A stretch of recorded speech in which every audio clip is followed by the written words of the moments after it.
Shalom Jemaat GBPS Palu yang diberkati Tuhan. Puji Tuhan kita dapat berjumpa kembali dalam ibadah online GBPS Palu hari ini. Kami menyambut dengan penuh sukacita dan mengucapkan selamat bergabung bagi Bapak, Ibu, Saudara-saudari yang baru bergabung bersama kami dalam ibadah online GBPS Palu. Bersama saya Karin, berikut perlu kami sampaikan panduan mengikuti ibadah secara online. Yang pertama, siapkan diri untuk beribadah sebab ini adalah ibadah dan bukan tontonan. Yang kedua, ikuti setiap acara ibadah, turut menyanyi ketika puji-pujian dan membaca Alkitab saat pengkhotbah menunjuk ayat untuk dibaca, serta berdoa ketika diajak berdoa. Yang ketiga, jangan bercakap-cakap selama ibadah berlangsung. Percakapan dalam kolom live chat dapat saudara lakukan sebelum ibadah dimulai. Yang keempat, gunakanlah pakaian yang sopan dan duduklah dengan sopan. Selamat menikmati pujian, penyembahan, dan firman Tuhan. Tuhan Yesus memberkati. Puji Tuhan, Shalom. Shalom. Baiklah jemaat yang dikasihi Tuhan, pada saat pagi hari ini kita berkumpul di tempat ini, itu semua karena kasih anugerah Tuhan yang begitu besar dalam kehidupan kita. Baiklah jemaat yang dikasihi Tuhan, kita siapkan hati kita siapkan pikiran kita mau memuji Tuhan, kita mau meninggikan Tuhan, sebab hanya Dia yang layak kita tinggikan dalam kehidupannya kita. Amin.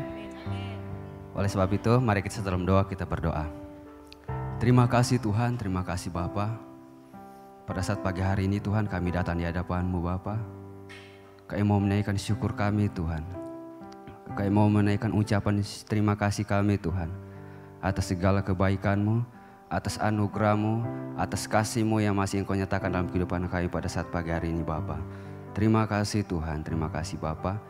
Kami inginkan Tuhan lawatan Roh Kudus-Mu Engkau tetap terus curahkan dalam kehidupan kami Bapa. Terima kasih Tuhan, terima kasih Bapa. Kami mau masuk ruang-Mu yang Maha Kudus Tuhan. Urapi kami Tuhan. Terima kasih Tuhan.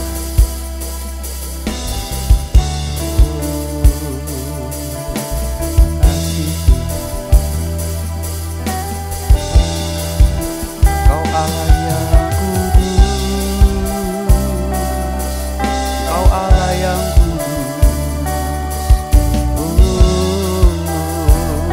Ku masuk ruang Maha Kudus. Ku masuk ruang Maha Kudus dengan darah anak domba. Ku masuk dengan hati tulus menyembah yang maha. Ku masuk ruang Maha Kudus, ku masuk ruang Maha Kudus. Amin. Dengan darah anak domba. Oh, ku masuk dengan hati tulus menyembah yang maha. Oh, ku menyembah-Mu, ku menyembah-Mu, ku sembah-Mu Tuhan, ku sembah-Mu, ku menyembah-Mu, menyembah-Mu, ku sembah-Mu, ku sembah-Mu, sebab nama-Mu kudus Tuhan. Mari saya undang jemaat Tuhan untuk bangkit berdiri. Kita angkat pujian dari awal. Ku masuk ruang Maha Kudus. Ku masuk ruang Maha Kudus. Amin Tuhan. Dengan darah anak domba. Oh, ku masuk dengan hati tulus menyembah yang maha. Oh, ku menyembah-Mu,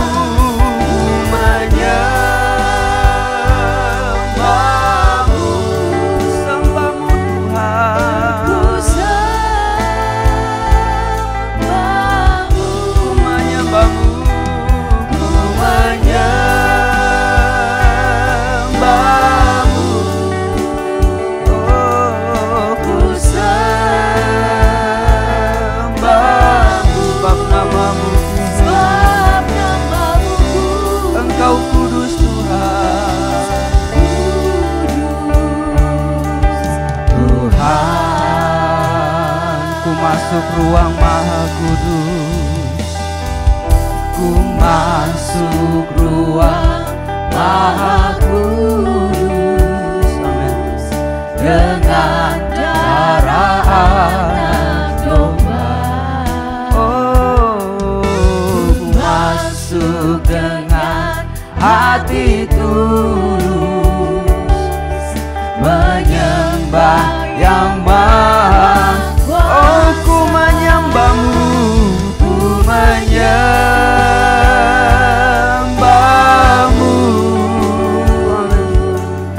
ku sembah, ku menyembahmu.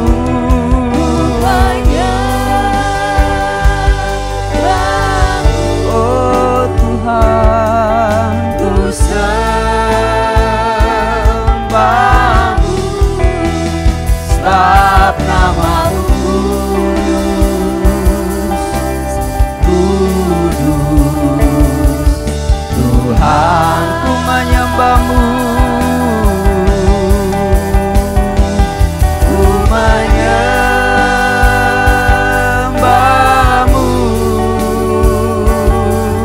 ku sembahmu,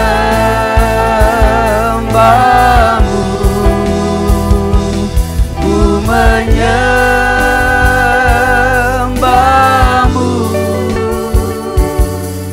ku sembahmu,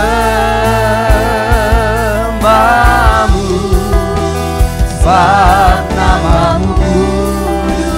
Oh, Tuhan, sebab namamu kudus. Tuhan, sebab namamu kudus. Oh, Engkau kudus. Tuhan, sebab namamu kudus. Oh, Engkau kudus. Tuhan,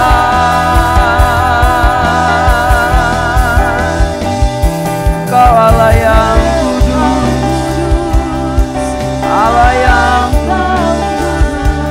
Kau yang layak terima pujian dan sembah kami Tuhan.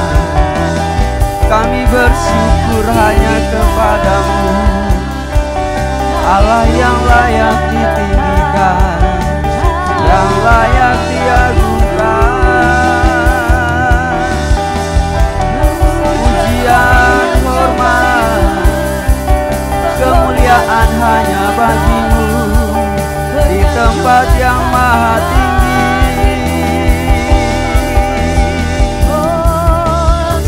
Mulia namamu, mulia namamu Tuhan, mulia namamu. Kudus, kudus namamu, kudus namamu Tuhan, Allah yang kudus. Oh, syukur bagimu, syukur bagimu.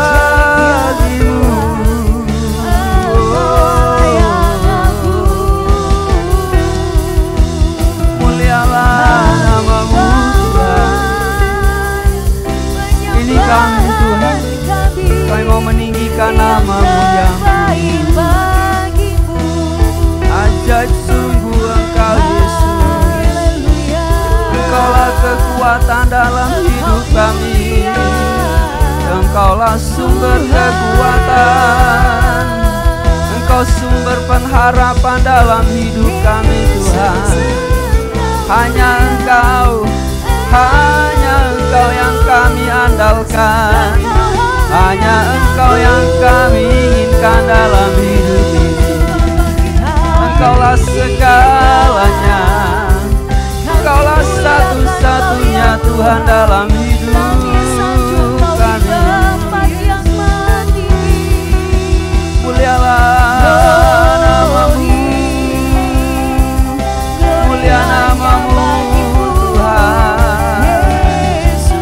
Terima kasih buat anugerah-Mu, terima kasih buat kasih setiamu, terima kasih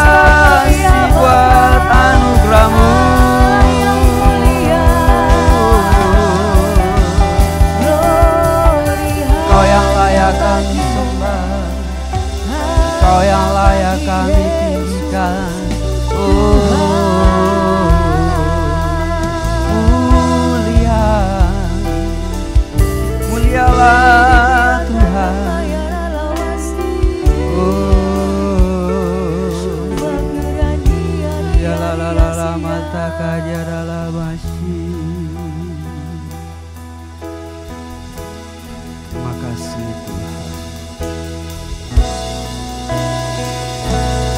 Inilah yang ku punya, hati sebagai hamba yang mau taat dan setia padamu Bapa.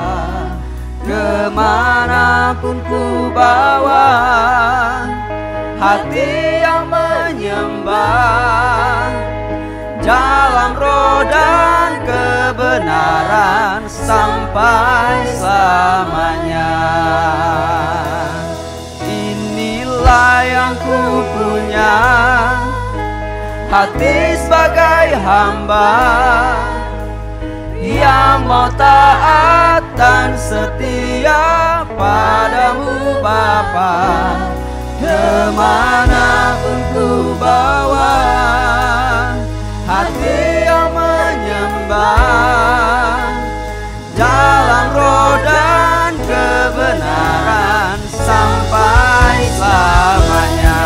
Oh, inilah yang ku punya, hati sebagai hamba yang mau taat dan setia padamu Bapa. Kemanapun ku bawa, hati yang menyembah dalam roh dan kebenaran sampai selamanya. Oh, inilah yang ku punya, hati sebagai hamba yang mau taat dan setia padamu Bapa. Kemanapun ku bawa, hati yang menyembah dalam roh dan kebenaran sampai selamanya. Dalam roh dan kebenaran sampai selamanya. Dalam roh dan kebenaran sampai selamanya.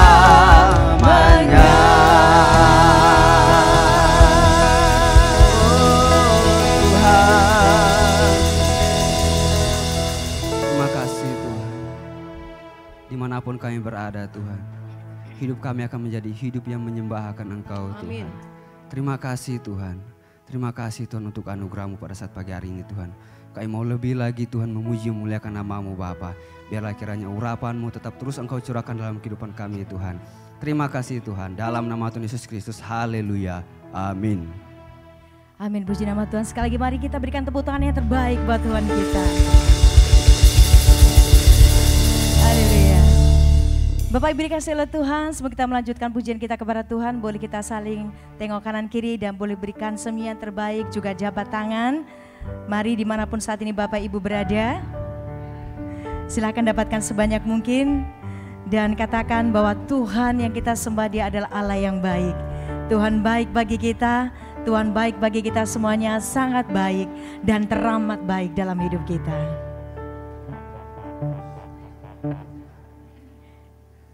Baik, puji nama Tuhan. Silakan duduk kembali Bapak Ibu sekalian. Bersama-sama kita naikkan pujian ini. Di badai topan dunia, Tuhan adalah perlindungan kita.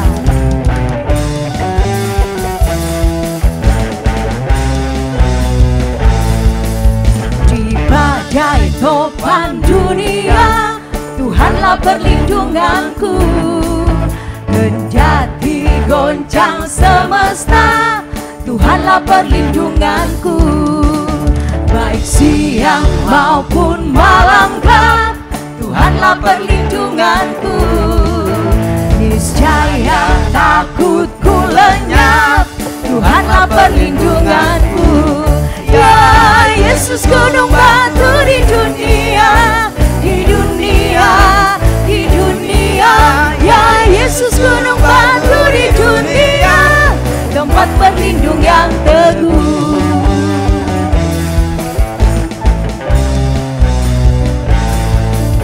Di badai topan dunia, Tuhanlah perlindunganku. Kendati goncang semesta, Tuhanlah perlindunganku.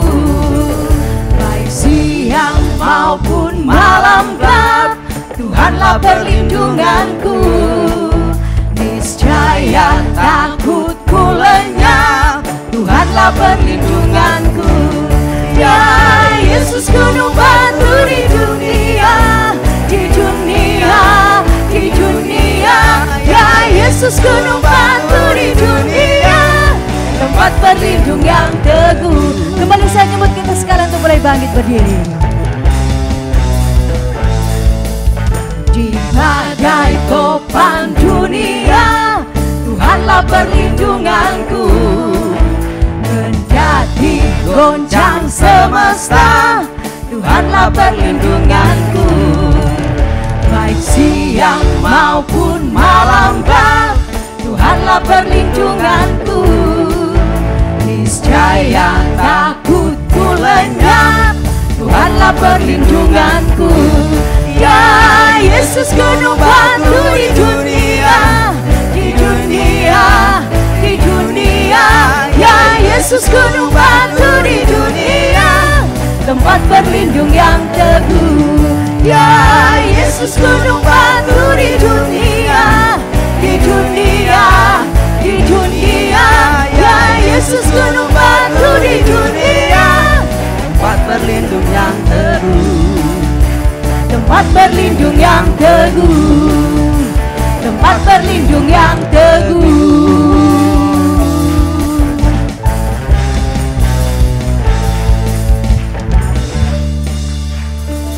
Haleluya. Berikan kemuliaan terbaik bagi Tuhan kita, amin. Waktu gereja bangkit di akhir zaman, semua orang kudus penuh kuasanya, amin. Mari kita angkat gereja ini.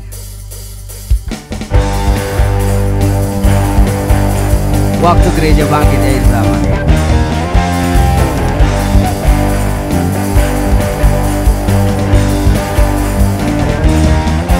Waktu gereja bangkit di akhir zaman, semua orang kudus penuh kuasanya.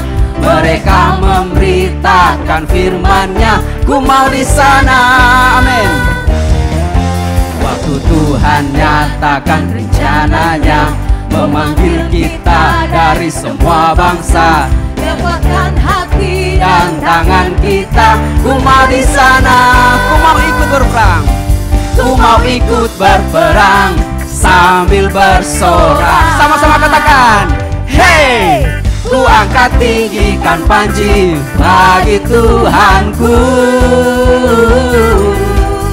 Tuhan siapkan aku, mari kita berkata, kerajaanmu datang, kehendakmu jadi. Ku mau di sana, ku mau di sana, ku mau di sana, ku mau di sana. Waktu trompet bunyi, ku mau di sana. Waktu musuh jatuh, ku mau di sana. Waktu Tuhan datang, ku mau di sana. Perang dimenangkan, ku mau di sana.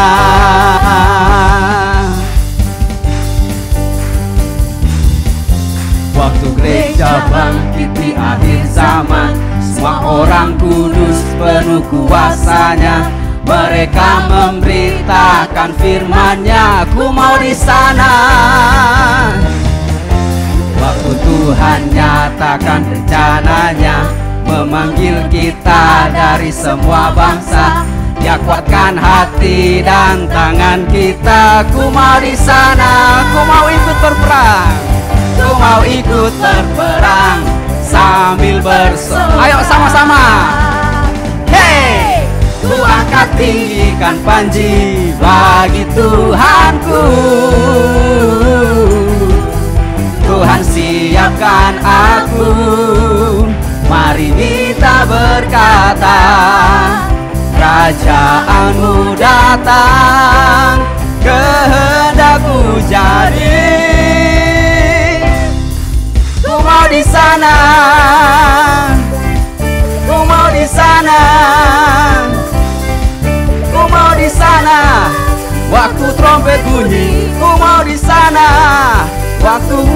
jatuh, ku mau di sana. Waktu Tuhan datang, ku mau di sana. Perang dimenangkan, ku mau di sana. Ku mau ikut berperang, ku mau ikut berperang sambil bersorak. Kasih kuat. Hey, ku angkat tinggikan panji bagi Tuhanku. Tuhan siapkan aku, amin. Mari kita berkata, kerajaanmu datang, kehendakmu jadi. Ku mau di sana, ku mau di sana, ku mau di sana, ku mau di sana.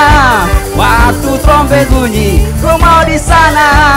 Waktu musuh jatuh, ku mau di sana. Waktu Tuhan datang, ku mau di sana. Perang dimenangkan, ku mau di sana. Ku mau di sana.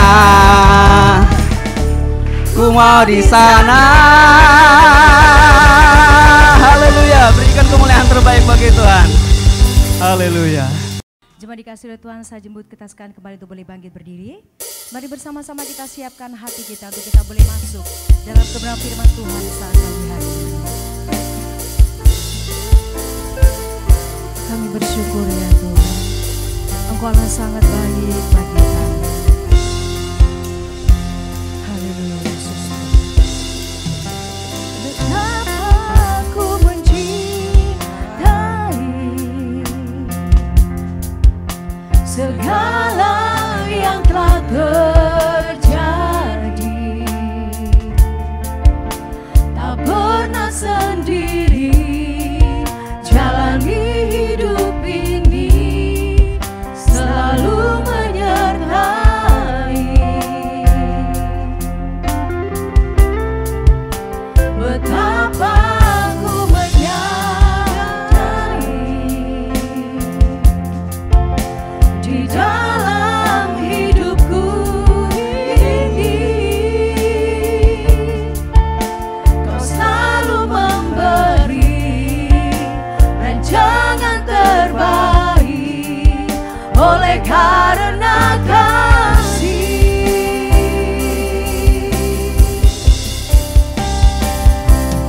Bapa,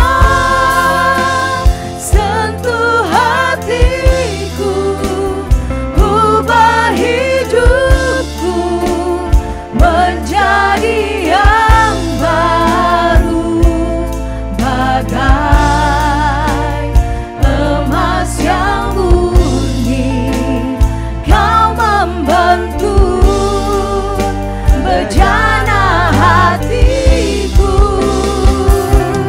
Bapa, ajarku mengerti sebuah kasih yang selalu memberi, bagai air mengalir yang tiada pernah berhenti.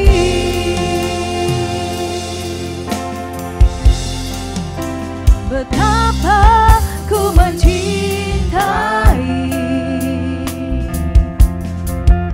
segala yang telah terjadi, tak pernah sendiri jalani hidup ini, selalu menyertai. Betapa ku menyadari, betapa ku menyadari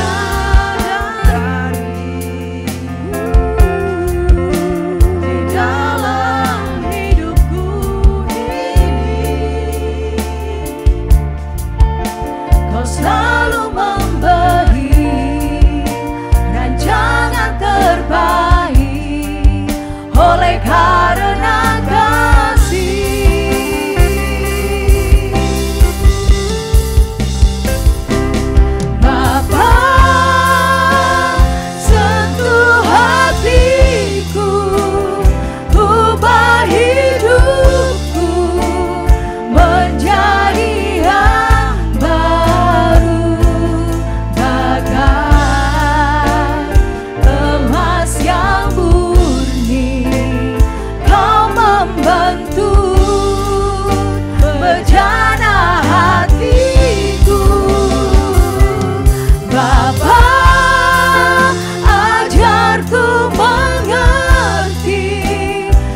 tangan kita dan katakan,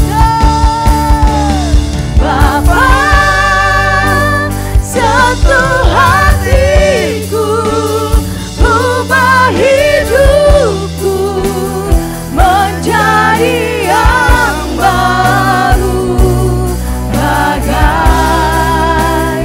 emas yang murni. Kau membentuk bejana hatiku, Bapa, ajarku mengerti sebuah kasih yang selalu memberi, bagai air mengalir yang tiada pernah berhenti, bagai air mengalir yang tiada pernah berhenti, bagai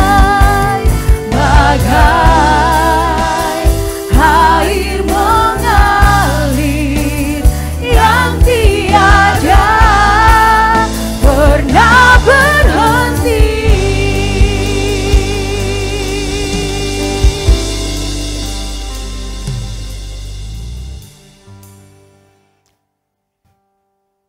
Begitulah kehadiran-Mu di dalam hidup kami. Tidak pernah berhenti mengalirkan kasih, kekuatan, pembelaan, perlindungan bagi kami. Terima kasih Tuhan untuk segala kebaikan-Mu. Terima kasih Roh Kudus untuk pimpinan-Mu. Hingga pagi ini kami boleh hadir. Kami boleh mempersembahkan pujian, penyembahan, ucapan syukur kami. Sempurnakan semuanya. Dan kami mohon kiranya Engkau terus memimpin kami untuk hidup takut akan Allah, menghargai segala kebaikan-Mu, memuji memuliakan Engkau di dalam segala perkara.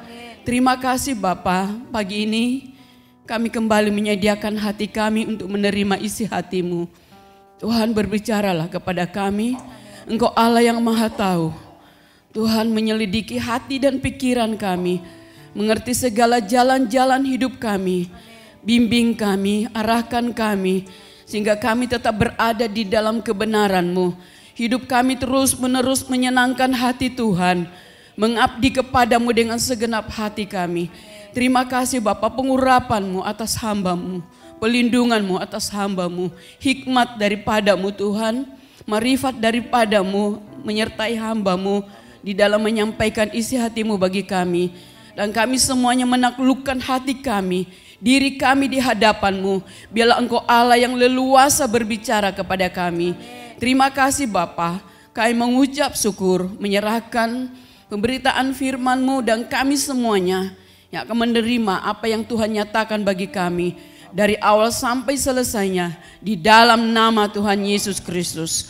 Haleluya. Amin. Amin. Silakan duduk jemaat Tuhan. Puji nama Tuhan, Shalom. Selamat pagi, salam sejahtera dalam kasih Tuhan kita Yesus Kristus. Saudara yang dikasih oleh Tuhan, sebelum masuk dalam pemberitaan firman, ada beberapa pengumuman yang saya sampaikan. Tadi ada titipan pengumuman dari kaum wanita atau ibu-ibu hari Jumat. Karena ibadah kaum wanita 2 minggu sekali ya, jadi mudah diingat. Kalau Jumat ini ada ibadah berarti Jumat depannya belum, Jumat depannya lagi. Nah Jumat depan tanggal 17 November itu ada ibadah kaum wanita. Kaum wanita di sini adalah ibu-ibu, kita kategorialnya di sini adalah sekolah minggu, remaja, kaum muda, dewasa muda, kaum laki-lakinya tuh kaum bapak gitu ya, bapak-bapak yang udah dewasa gitu ya. Setelah itu kaum ibu, ya kaum wanitanya atau kaum perempuannya adalah ibu-ibu. Ya kaum ibu nanti ibadah hari Jumat disertai dengan perjamuan kasih. Waduh sangat menarik ini ya. Perhatikan ibu-ibu ya, ada perjamuan kasih katanya. Iya. Selanjutnya selesai ibadah sebentar dalam kolekte, diberikan kesempatan bagi Bapak Ibu Saudara sekalian ada persembahan khusus ya untuk kas majelis daerah. Jadi kesepakatan kami GPPS di Sulawesi Tengah untuk mengisi kas daerah, kas majelis daerah 1 bulan sekali dari gereja lokal dan pos PI menjalankan ekstra kolektor dan diserahkan kepada bendahara MD GPPS Sulteng. Baik, selanjutnya kami akan menyambut dan mengucapkan selamat ulang tahun bagi saudara-saudari, Bapak Ibu saudara-saudari yang berulang tahun dalam minggu-minggu ini, yaitu Ibu Novianti Rantung. Ya, yang ada saya persilakan untuk berdiri, kita akan berdoa bersama-sama. Berikutnya Saudara Yosua Novianus. Ya. Berikutnya Saudari Graciela Novitasari Pakaya, anak kami yang pertama ini. Karena dia membawa fam kami ya. Novitasari Pakaya. Iya. Selanjutnya Saudara Edwin Andrew Potuda dan Ibu Nova Wijaya. Yang saya sebutkan ada hadir, boleh berdiri? Ya, kita akan berdoa bersama-sama. Kami bersyukur Tuhan buat kasih karunia-Mu yang tidak pernah berkesudahan dalam hidup kami. Terima kasih atas apa yang telah Engkau kerjakan dalam kehidupan kami selama ini. Pagi hari ini kami semua mengakui dan bersyukur. Kami boleh ada di tempat ini semua karena kasih karunia-Mu, anugerah-Mu yang tidak pernah berhenti dalam kehidupan kami Tuhan. Terima kasih juga atas apa yang Engkau telah kerjakan dalam kehidupan saudara-saudara kami Tuhan. Engkau telah menambahkan usia 1 tahun. Kami percaya Allah Roh Kudus, Engkau akan terus menyatakan rancangan-Mu dan Engkau akan terus menyempurnakan rancangan-Mu dalam kehidupan saudara-saudara kami ini Tuhan. Berkati tubuh jiwa rohnya diberkati dalam nama Tuhan Yesus Kristus. Dan apapun yang dikerjakan Kau buat berhasil senantiasa. Terlebih Tuhan dimanapun mereka berada, nama Tuhan Yesus Kristus yang senantiasa dipermuliakan lewat kehidupan mereka. Roh jahat dalam bentuk apapun yang mengganggu, yang berusaha juga menggagalkan rancangan-Mu, kuasanya kami ikat, patahkan, hancurkan di dalam nama Tuhan Yesus Kristus. Dalam nama Tuhan Yesus Kristus, Engkau memberkati saudara-saudara kami ini dan kami peralaskan doa kami. Haleluya, amin. Ya, puji Tuhan, Bapak Ibu yang dikasihi oleh Tuhan, mari kita akan sama-sama merenungkan firman Tuhan. Iya. Pagi hari ini saya ditugaskan oleh Bapak Gembala karena Bapak Gembala ada tugas di GPPS Malang. Itu ada 2 gereja lokal ya. Beliau sebagai ketum tugas untuk HUT 50 tahun GPPS Anugerah Jemaat Malang sekaligus juga melayani di GPPS Jemaat Elim yang ada di Malang. Jadi saya ditugaskan untuk membagi berkat pagi hari ini melalui renungan firman Tuhan. Baiklah Bapak Ibu, pagi hari ini saya akan membagikan dengan satu tema, simbiosis mutualisme or unconditional love. Mungkin saudara berkata, apa itu ya? Gitu. Ya nggak apa-apa, diikuti aja. Nanti akhirnya saudara akan tahu. Ya. Nah Bapak Ibu yang dikasih oleh Tuhan, saya bantu dengan slide. Saya senang sekali membuat suatu slide. Karena secara psikologisnya juga, di saat kita melihat suatu slide, itu lebih mudah nyantol dan lebih mudah diingat dibanding hanya sekedar mendengar. Walaupun hal ini harus lembur ya, membuat itu slide. Ya, kita semua sepakat, sepaham bahwa sebagai makhluk sosial, saya dan saudara suka dengan yang namanya suatu kebersamaan. Ya.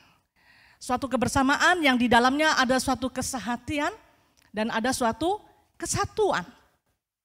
Relationship apapun itu saudara, baik itu lewat persahabatan, terlebih dalam berumah tangga, ya, baik itu juga dalam suatu usaha dari pimpinan sampai semua staf yang ada. Wah, kalau di dalamnya ada kesehatian, ada persatuan, itu akan menghasilkan sesuatu yang luar biasa. Ya, tapi kita tahu bahwa iblis tidak pernah senang, tidak pernah senang. Ya, tidak pernah itu sama sekali berarti tidak pernah. Ya, tidak akan pernah. Ya, iblis tidak pernah senang dengan adanya kebersamaan yang di dalamnya ada nilai kesehatian dan kesatuan. Ya, itu saya dan saudara harus pahami bersama. Apa yang iblis lakukan dalam ketidaksenangannya, dalam kegeramannya, karena kalau kita baca di dalam Wahyu 12 ayat 12, iblis tahu waktunya udah sangat singkat. Tapi seringkali kita orang percaya nggak tahu kalau waktunya udah sangat singkat. Makanya banyak anak-anak Tuhan yang tertidur dalam kerohaniannya, terlena karena comfort zone, zona kenyamanan. Padahal waktu sudah semakin singkat. Wahyu 12 ayat 12 berkata, iblis tahu waktunya sudah semakin singkat. Sehingga dengan geramnya dia berusaha menyelesaikan targetnya. Ya. Kalau dalam dunia bisnis, dalam orang ingin mendapatkan sesuatu secara finansial, dia punya target-target. Ya, iblis punya target, saudara. Ya, target sebanyak-banyaknya, omset sebanyak-banyaknya. Ya, apa yang iblis lakukan tentang kebersamaan yang di dalamnya ada nilai kesehatian, kesatuan di dalam relationship, di dalam hubungan apapun dalam kehidupan kita. Iblis merusak relationship atau hubungan itu. Ya, jadi pekerjaan iblis itu perusak. Ya, iblis itu pencuri, pembunuh, pembinasa. Ya, dia merusak, memusnahkan. Ya, jadi iblis selalu berusaha merusak relationship, hubungan apapun di dalam kehidupan manusia, khususnya dalam kehidupan kita sebagai orang percaya, itu menjadi TO-nya, menjadi target operation-nya. Ya. Itu sebabnya kenapa kita perlu berjaga-jaga dan memang harus kita pahami setiap hari, setiap saat, setiap waktu kita masuk dalam peperangan rohani. Karena kita ini menjadi target, tapi jangan pernah takut, saudara. Allah kita adalah Allah yang dahsyat, Allah yang besar. Setiap lutut bertelut, setiap lidah mengaku bahwa Yesus adalah Tuhan. Kita punya Allah yang besar. Makanya kenapa sampai ada pujian, Kau Allah yang besar, ajaib dan mulia. Memang dia adalah Allah yang besar. Yang sering dikamandangkan adalah Allahu Akbar. Dia adalah Allah Maha Besar. Ya, kita percaya bahwa kita punya Allah yang besar. Ya, Allah yang dahsyat, Allah yang ajaib. Ini perlu kita pahami bahwa iblis selalu berusaha merusak relationship atau hubungan apapun dalam kehidupan kita manusia. Apa yang iblis lakukan? Merusak relationship hubungan dalam bentuk hal apa? Dalam persahabatan, persaudaraan, dalam hubungan yang ada di dalam keluarga, relationship keluarga.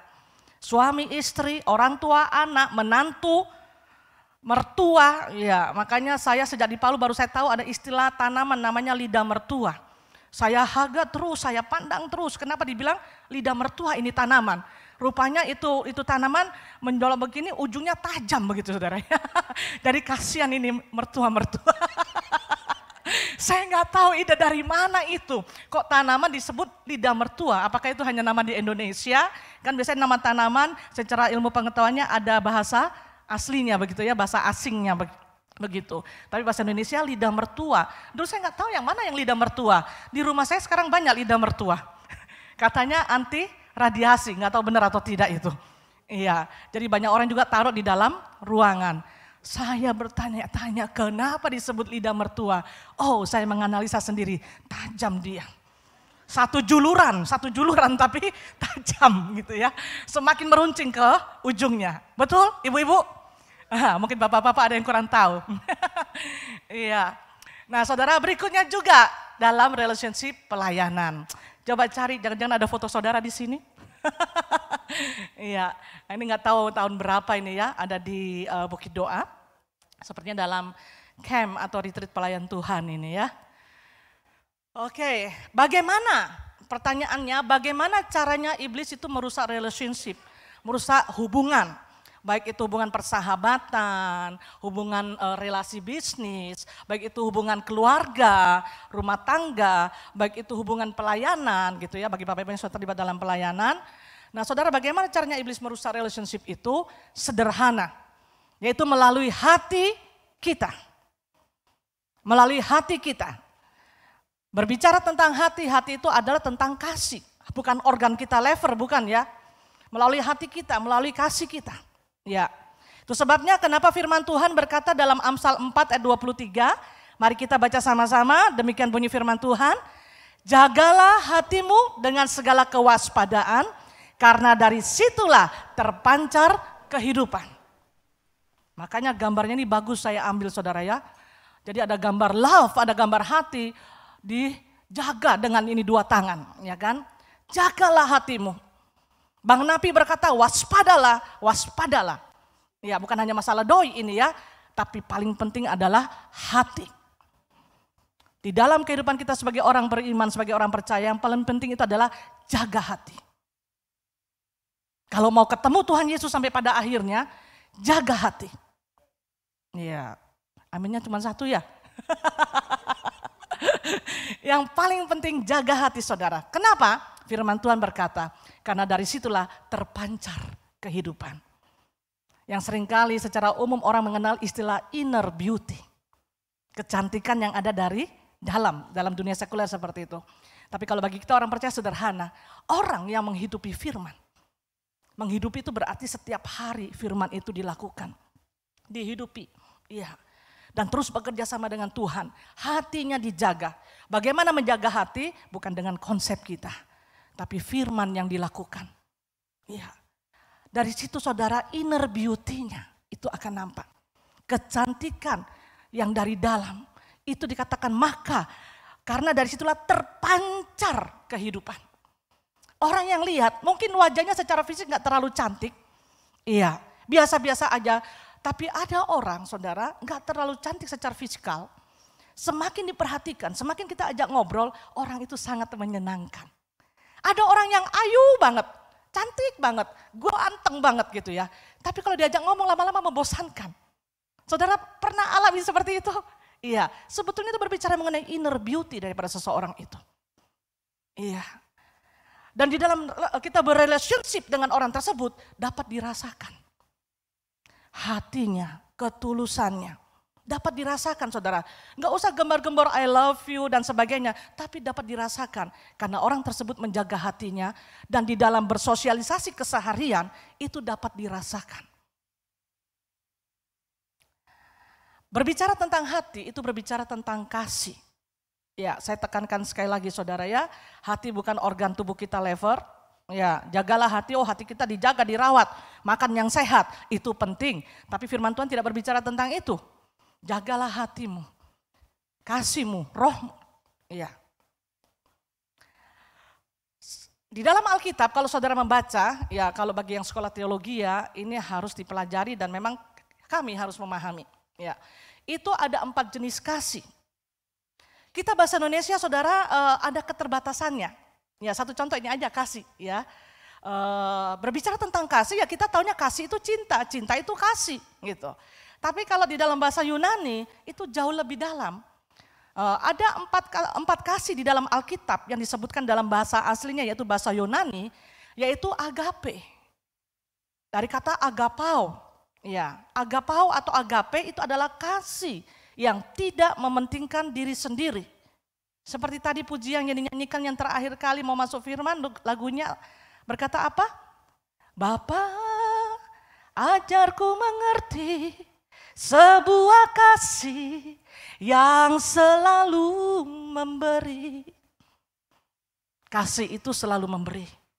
Ajarku mengerti karena kita manusia ini penuh dengan keterbatasan, pemikiran kita terbatas, hati kita terbatas, kasih kita terbatas.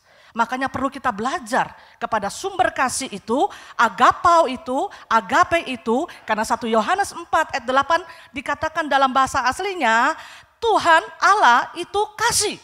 Kasih di situ ditulis agapao, agape dalam bahasa aslinya. Cuma memang bahasa Indonesia kasih. Kita taunya Tuhan itu cinta, Tuhan itu kasih. Tapi kalau kita baca bahasa aslinya saudara dalam bahasa Yunani, itu Tuhan atau Allah itu adalah agapao, agape. Ya, agape. Kasih. Kasih yang tanpa syarat.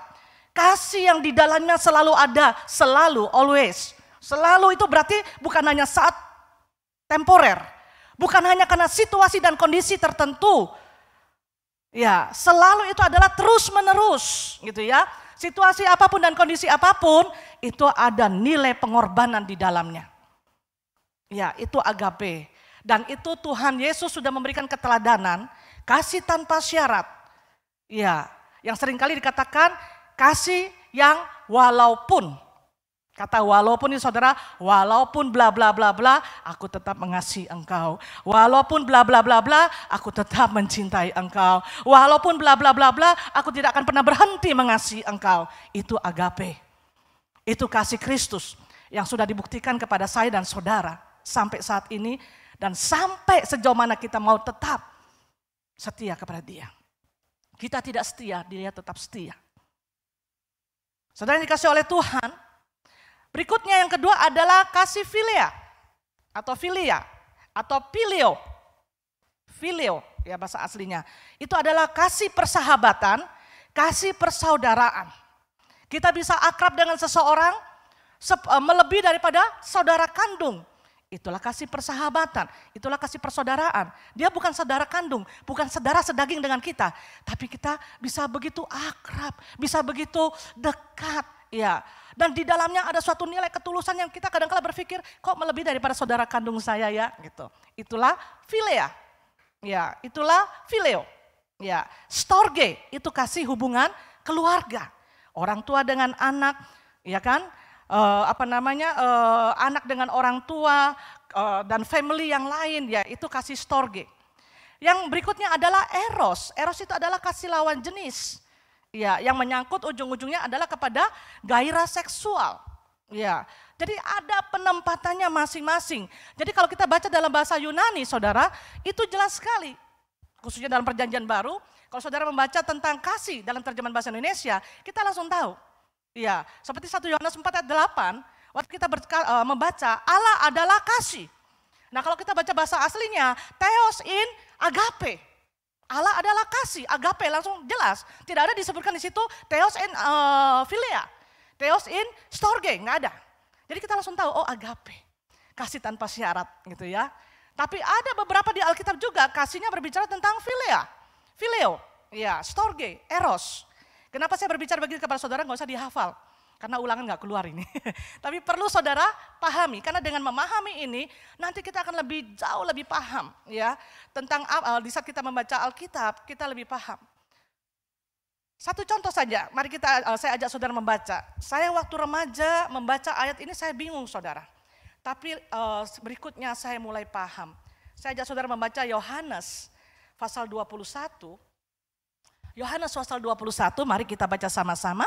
Yohanes 21 ayat 15 sampai ayat 19. Atau lebih baiknya karena panjang saya baca, saudara simak ya. Tidak ada di situ karena ada tampilan PowerPoint ya, file PPT. Jadi baca di Alkitab saudara masing-masing, di gadget saudara masing-masing. Ya, mari saya tunggu Yohanes 21 karena ini penting sekali dan bagus sekali untuk saudara bisa ikuti. Saya waktu remaja, sekolah minggu remaja, saya bingung membaca ayat ini. Tetapi yang saya pahami, oh diulang-ulang supaya tambah mengerti, padahal bukan saudara. Mari, gembalakanlah domba-dombaku. Sesudah sarapan, Yesus berkata kepada Simon Petrus, Simon anak Yohanes, apakah engkau mengasihi aku lebih daripada mereka ini? Jawab Petrus kepadanya, benar Tuhan, engkau tahu bahwa aku mengasihi engkau. Kata Yesus kepadanya, gembalakanlah domba-dombaku. Kata Yesus pula kepadanya untuk kedua kalinya, Simon anak Yohanes, apakah engkau mengasihi aku? Jawab Petrus kepadanya, benar Tuhan, engkau tahu bahwa aku mengasihi engkau. Kata Yesus kepadanya, gembalakanlah domba-dombaku. 17. Kata Yesus kepadanya untuk ketiga kalinya, Simon anak Yohanes, apakah engkau mengasihi aku? Maka sedih hati Petrus, karena Yesus berkata untuk ketiga kalinya, apakah engkau mengasihi aku? Dan ia berkata kepadanya, di sini huruf besar, Tuhan, engkau tahu segala sesuatu, engkau tahu bahwa aku mengasihi engkau. Kata Yesus kepadanya, gembalakanlah domba-dombaku. Aku berkata kepadamu, sesungguhnya ketika engkau masih muda, engkau mengikat pinggangmu sendiri dan engkau berjalan kemana saja kau kehendaki. Tetapi jika engkau sudah menjadi tua, engkau akan mengulurkan tanganmu dan orang lain akan mengikat engkau dan membawa engkau ke tempat yang tidak kau kehendaki. Dan hal ini dikatakannya untuk menyatakan bagaimana Petrus akan mati dan memuliakan Allah. Sesudah mengatakan demikian, ia berkata kepada Petrus, ikutlah aku. Bapak Ibu yang dikasihi oleh Tuhan, kita baca satu perikop ini. Ya, kita membaca dan kita melihat bahwa ternyata 3 kali Yesus bertanya kepada Simon Petrus. Ya, menjadi pertanyaan saudara, kenapa Yesus bertanya 3 kali kepada Simon Petrus? Waktu saya baca, saya waktu remaja, ya ditanya 3 kali maka sedihlah hatinya. Tapi ternyata bukan hanya itu Bapak Ibu Saudara sekalian. Di dalam terjemahan bahasa aslinya, kalau kita membaca terjemahan bahasa Indonesia, apakah engkau mengasihi aku? Yang kedua kali, apakah engkau mengasihi aku? Yang ketiga kali, apakah engkau mengasihi aku? Tapi kalau kita baca terjemahan aslinya, waktu yang pertama kali Yesus bertanya kepada Petrus, Simon Petrus, apakah engkau agapau? Kasih yang digunakan adalah agapau, agape. Apakah engkau agape kepadaku? Terus jawaban Simon Petrus kalau dalam bahasa Indonesia sama. Benar Tuhan, aku mengasihi engkau. Tapi kalau dalam bahasa aslinya makanya kita jauh lebih paham. Petrus menjawab, aku filia Tuhan. Tadi saudara sudah tahu apa bedanya agape dengan filea? Iya. Yang kedua kali Yesus bertanya, Simon Petrus, apakah engkau agape kepadaku? Petrus menjawab, aku filia Tuhan. Yang ketiga kali, Yesus bertanya, Simon Petrus, engkau fileo kepadaku? Makanya layak sesuatu yang terjadi dalam ayat berikutnya, dalam kalimat berikutnya, maka sedihlah hati Petrus. Tuhan, engkau tahu segalanya. Aku filea, aku fileo.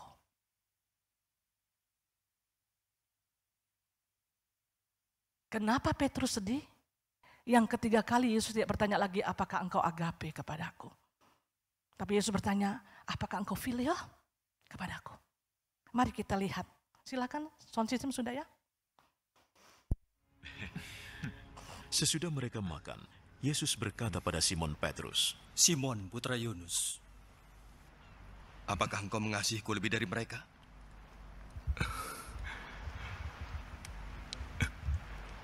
Benar Tuhan, engkau tahu aku mengasihimu. Gembalakan anak-anak dombaku.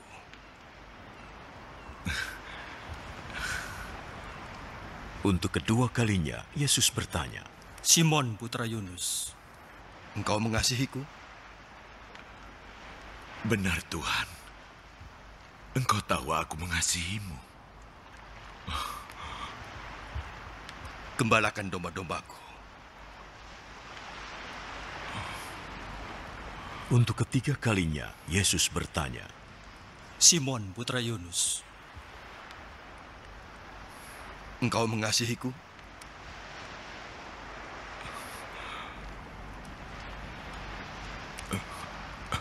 Petrus menjadi sedih, sebab Yesus bertanya sampai 3 kali, apakah engkau mengasihiku? Maka ia menjawab lagi, Tuhan,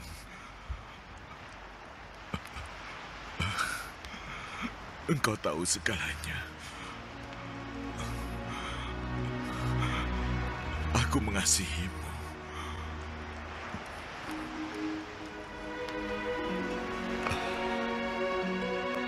Gembalakan domba-dombaku.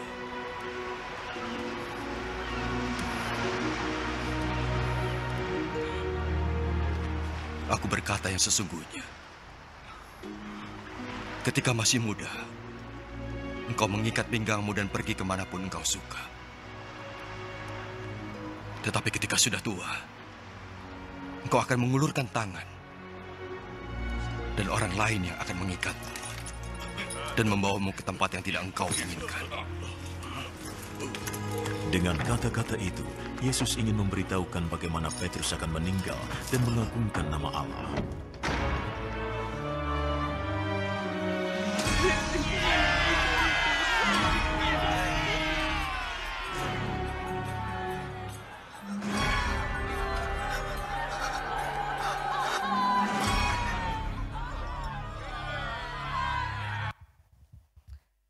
Ya, Bapak Ibu yang dikasih oleh Tuhan, kita udah saksikan apa yang kita baca tadi dalam Yohanes. Tetapi dalam terjemahan bahasa Indonesia, ulang punya ulang, apakah engkau mengasihi aku? Ya, kalau kita paham tentang agape, agapau, fileo, filea, nah kita akan lebih paham. Kenapa Petrus menjawab dengan begitu sedih? Karena ketiga kali Yesus bertanya, apakah engkau filea kepadaku? Nah sekarang kita mempelajari, merenungkan, apa sih perbedaan agape dengan philea? Apa sih perbedaan agapao dengan phileo? Ya, philea itu selalu kasih yang ada karena kata karena, supaya, asal. Itu kasih philea. Tadi kasih philea adalah kasih persahabatan. Persahabatan yang seperti saudara tapi tidak ada hubungan saudara kandung. Iya. Itu pada umumnya kasih itu akan berbicara mengenai ada kata karena. Saya mengasihi karena saya bla bla bla bla bla. Iya. Saya mengasihi supaya saya bla bla bla bla bla. Saya mengasihi asal saya titik titik titik begitu. Itu kasih philea. Itu kasih persahabatan. Itu kasih persaudaraan. Tapi kalau agapao atau agape, saya jelaskan dulu. Ini berarti pemahamannya adalah simbiosis mutualisme. Saya ingat waktu saya sekolah, saya suka belajar ini saudara ya. Ada beberapa istilah simbiosis, ya beberapa macam simbiosis. Ternyata waktu Jaden kelas 6 ini di pelajarannya dia lagi belajar simbiosis. Jadi saya kasih gampang memahaminya J. Hafal saja begini. Iya.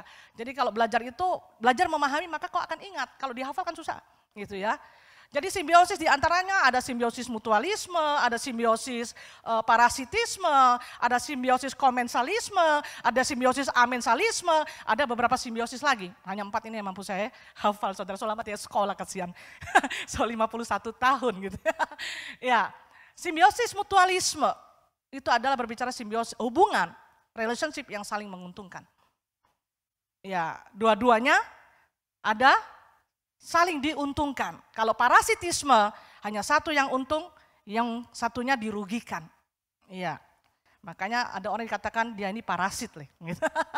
Ya, ada lagi komensalisme, ada lagi amensalisme. Kita tidak lagi belajar biologi saat ini, cuma hanya dipahami saja ya. Oke, nah berikutnya apa itu agape? Agape, agapao, itu selalu ada kata kasih yang di dalamnya ada kata walaupun. Iya. Allah mengasihi kita walaupun kita titik. Saya mengasihi dia walaupun dia titik.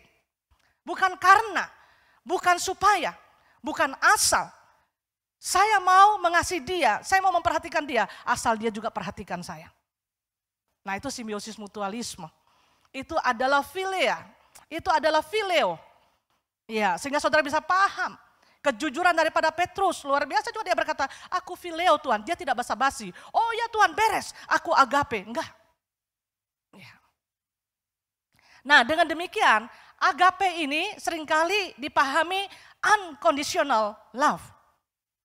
Cinta atau kasih tanpa syarat. Tadi bingung di awal kan, apa itu simbiosis mutualisme, ngomong aja kepelecok-pelecok, nggak apa-apa saudara, nggak usah dihafal. Komsel tidak keluar juga ini. Dipahami saja ya. Oke, istilahnya kalau saya berikan contoh tentang simbiosis mutualisme. Lihat gambar ini. Ini gambar hewan apa? Gambar hewan apa? Oh, Ibu Milka paling hafal ini. Ibu Milka dengan Pak Aris paling hafal ini. Gambar apa? Tedong katanya. Ada apa namanya, ada anak yang belajar katanya ya, ditanya baca RURU, SASA, harus sebenarnya baca apa? Rusan dia nggak jawab, dia jawab jonga.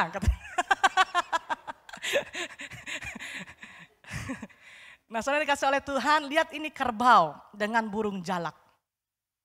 Ini kalau saya nggak ngerti, ya kita nggak ngerti sepintas ini hanya gambar biasa. Tapi saudara tahu ini adalah ilustrasi simbiosis mutualisme. Burung jalak itu hinggap di punggungnya kerbau ini, bak apa mereka? Hah? Pintar juga rupanya lulus sekolahnya.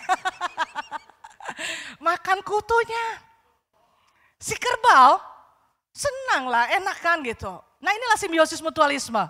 Si jalak untung bisa makan kutunya, si kerbau badannya bersih dari kutu. Itulah simbiosis mutualisme. Ya. Suatu hubungan yang saling menguntungkan. Dan kita manusia cenderung demikian kan? Ya. Kalau unconditional love, kasih tanpa syarat yaitu agape, itu adalah kasih yang selalu memberi. Kata selalu memberi saudara, suka tidak suka, ada tidak ada, tapi dia lebih suka memberi. Kasih yang rela berkorban. Kasih yang rela berkorban. Tidak pernah memperhitungkan untung ruginya. Tidak pernah dia berpikir tentang saya harus untung, enggak.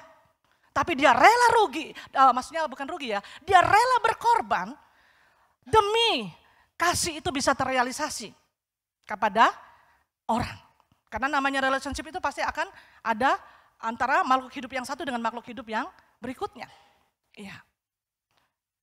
Jadi kalau kita di dalam perjalanan hidup ini, terlebih setelah kita lahir baru, setelah kita jadi orang percaya, kita belum siap dirugikan, kita merasa kecewa, kita merasa sakit hati. Ketahuilah Bapak Ibu yang dikasih oleh Tuhan, di saat kau merasa kecewa dengan seseorang, itu matematikanya kehidupan adalah kita dirugikan.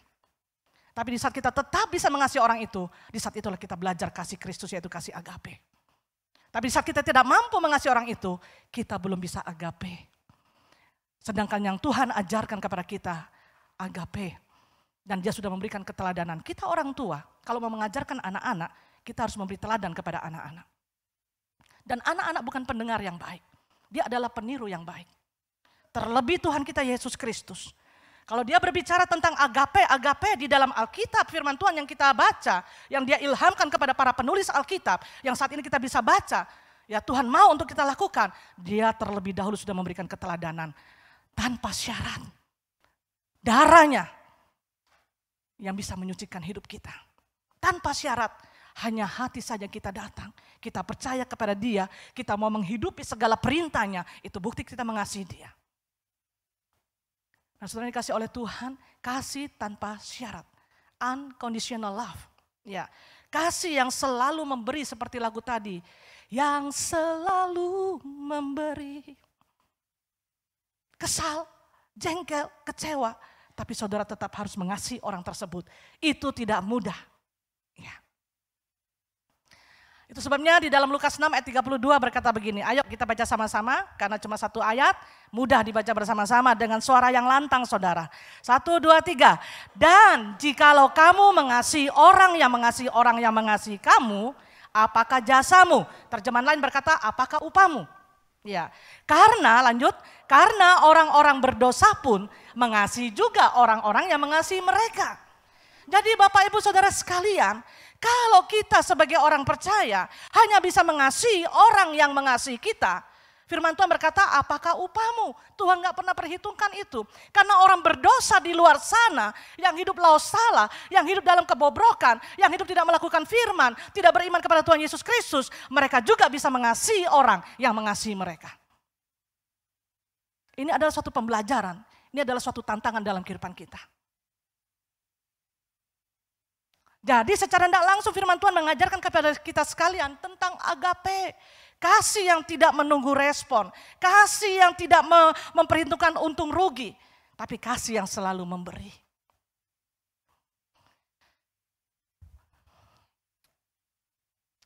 Beberapa tahun yang lalu, dalam pelayanan KPKP ada seorang anak datang kepada saya. Masih di gereja yang lama ini saudara ya. 20 tahun lebih yang lalu lah ya gitu. Bukan dari GPPS, anak ini datang kepada saya, laki-laki, remaja laki-laki. Dia datang karena di ibadah KPKP dia melihat waktu itu masih ada buletin KPKP, ada nomor saya di situ, jadi dia datang. Dia bilang, Kalea saya telepon dulu, saya bisa mau ketemu? Iya, oke. Saya ajak ketemu di dalam gereja, masih gereja kita yang lama. Dia curhat kepada saya, dia konseling kepada saya. Ayahnya itu ada masuk yang di Maesa itu namanya apa? Rutan ya? Yang di Maesa, Rutan ya, itu. Saya tanya bagaimana, singkat cerita, anak ini merasa kepahitan dengan ayahnya. Karena dari kecil ayahnya tidak pernah urus mereka. Ya, mereka besar dengan ibunya.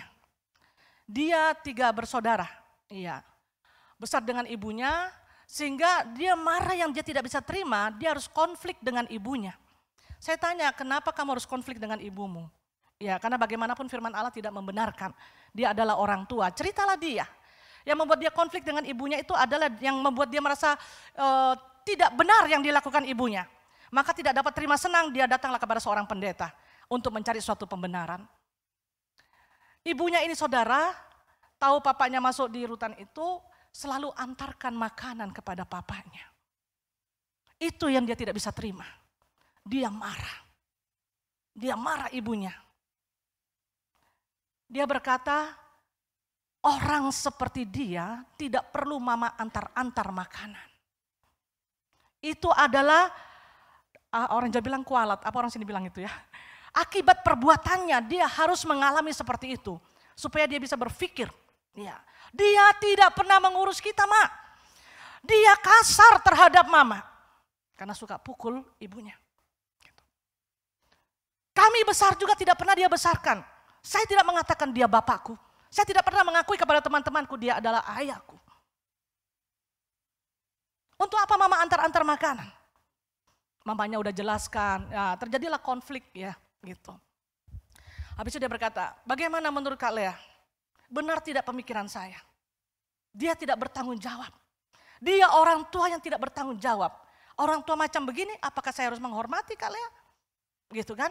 Dia kasar dengan ibu. Sejak kami kecil, kami menyaksikan bagaimana dia memukul mama saya. Sekarang dia masuk rumah tahanan, masuk penjara, ibu saya antar makanan.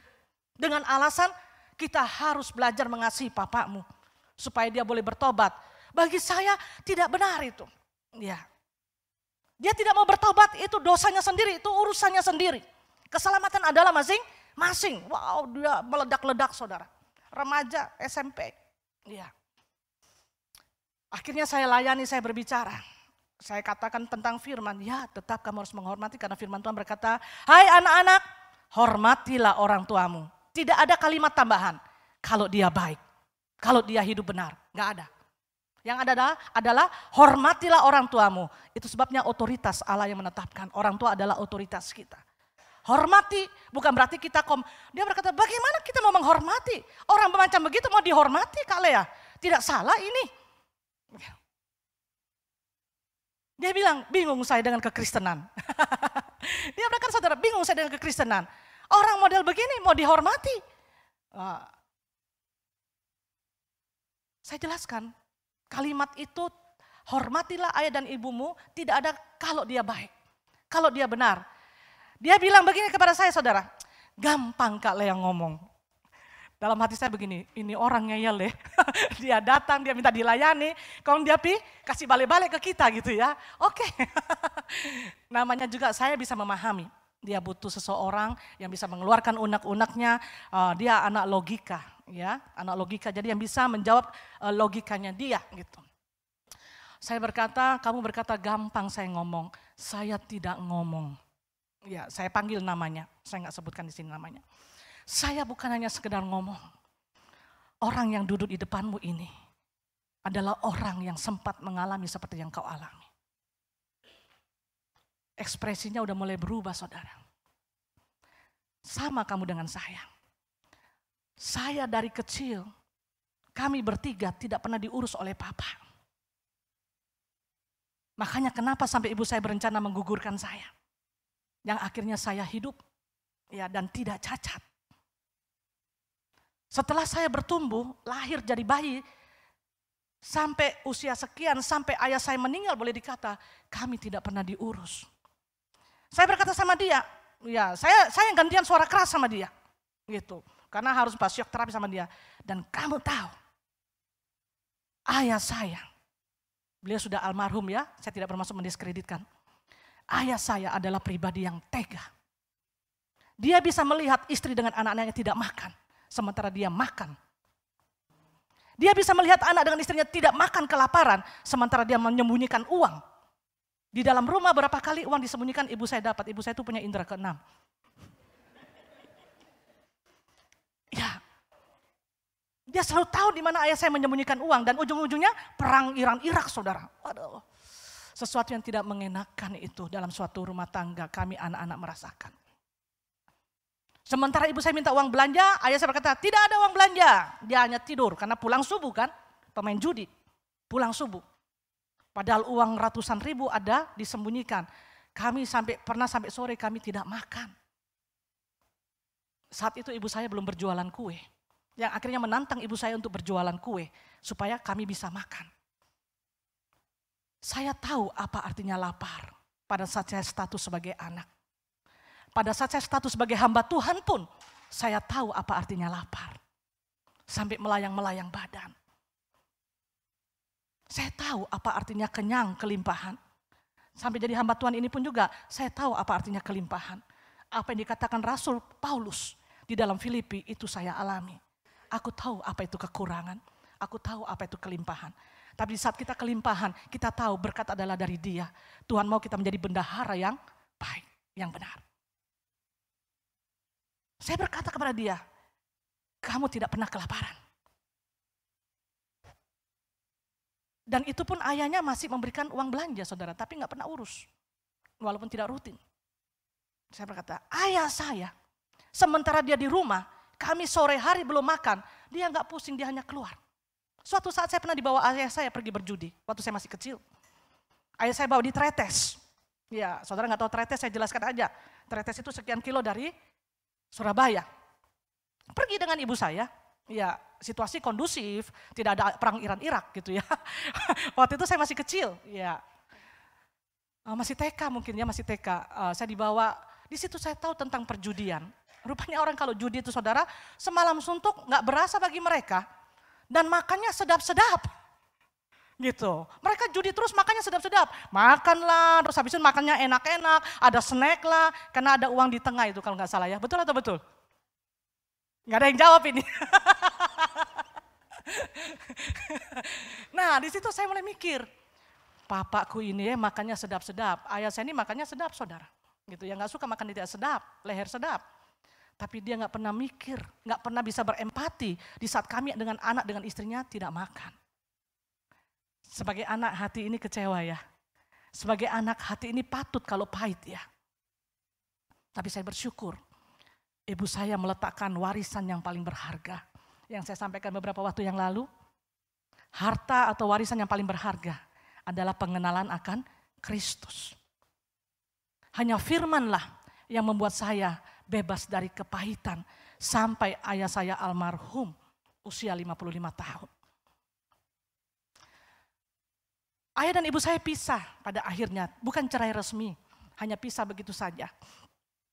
Sampai saya sekolah Alkitab, saya jadi hamba Tuhan.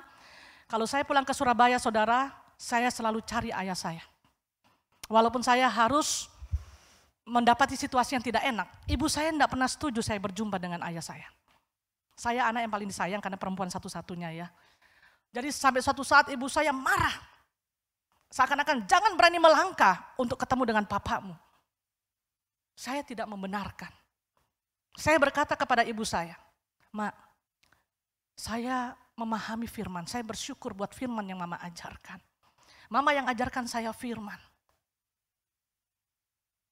Tapi kalau Mama larang saya ketemu dengan Papa, itu adalah sesuatu yang tidak benar.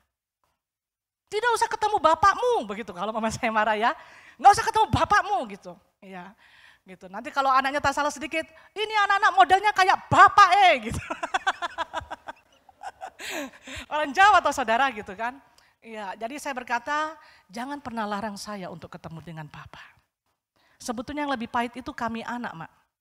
Ya. Saya tahu istri pahit, ya. Kami anak tidak pernah dibesarkan dari kecil, tidak pernah diayomi oleh kasih seorang bapak. Tidak ada papa, tidak ada saya, Mak.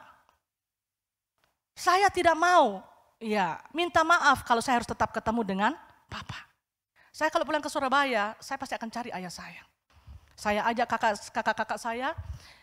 Untuk baku janji, ya kami janjian makan malam bersama, setelah itu pulang. Ya, kalau sudah pulang saudara dapat muka 45 dari ibu saya, gitu ya. Tapi bagi saya harus mediator. Ya, saya tahu hati ibu saya pahit, ya kecewa berat, gitu ya. Saya bawakan makanan, ibu saya nggak berkenan, dia buang. Iya, nanti papa saya tanya, udah dimakan makanannya? Wah susah ini jawab, dibuang tapi saya mau bilang dimakan kan berdosa toh, saya alihkan ke hal yang lain. Gitu ya, sampai sebegitunya pahit hatinya. Saya waktu kecil kehilangan hak sebagai anak saudara. Saya nggak pernah menikmati hak sebagai anak. Masih ingat cerita saya? Lihat tetangga makan bakso, dia colok, "Ma, makan bakso?" "Iya, makan." Dia colok satu, saya telan ludah, saya rasa dari jauh, rasa bakso. Nanti mamanya datang, "Piro Pak?" "Oh, 11 biji dia makan bakso, saudara. Saya 1 biji aja dulu susah. Gitu. Iya. Saya kehilangan hak sebagai anak, saya juga harus merawat ayah saya. Di saat ayah saya pulang, ibu saya nggak mau urus. Iya. Hatinya pahit, ya kecewa. Jadi saya yang harus ambil pakaiannya, saya cuci. Jadi kalau masalah urus orang, saya dari kecil udah biasa urus orang, anak-anak remaja, adik-adik remaja. Kenapa? Hanya firman yang saya hidupi. Saya berusaha membuat bagaimana ayah saya betah di rumah. Karena ayah keras, ibu juga keras. Saya seringkali berkata kepada ibu saya, kita harus mempraktekkan firman dalam kehidupan kita sehingga papa tertarik. Siapa itu Tuhan Yesus Kristus? Ya. Ibu saya nggak atur makanan, saya yang atur makanan. Papa saya itu yang penting ada panas-panas, nasi panas, belikan Indomie, masak panas, dia harus panas semuanya. Ya, ceplok mata sapi, saya temani duduk, makanlah kami berdua sama-sama panas-panas. Makanya saya suka dengan kuah panas. Itu. Harus panas mendidih itu saudara, karena biasa menemani papa saya makan. Kalau pas di rumah, gitu ya, itu. Makanya waktu saya menjadi hamba Tuhan, ayah saya berkata, kalau kau pergi dari rumah, siapa yang mau urus papa? Waktu itu belum pisah. Nah, saudara dikasih oleh Tuhan, saya kehilangan hak saya sebagai anak. Saya belajar dari kecil, itu yang saya selalu berkata kepada anak kami Jaden. Ya, kan firman Tuhan berkata, ajarkanlah berulang-ulang namanya anak-anak ya. Di saat kita menjalani kehidupan, apa yang ada baik di sekitarmu yang baik kau ambil. Yang tidak baik jangan pernah kau ambil. Saya kurang setuju saat ibu saya tidak melayani ayah saya. Tidak menyiapkan makan karena marah. Ya, karena itu tidak alkitabiah. Tapi kita kecil kalau kita bicara kita ditabok saudara. Iya kan? Jadi saya nggak perlu saya yang lakukan. Saya cuci, saya sikat sandalnya papa saya gitu kan kalau dia mau pergi dinas.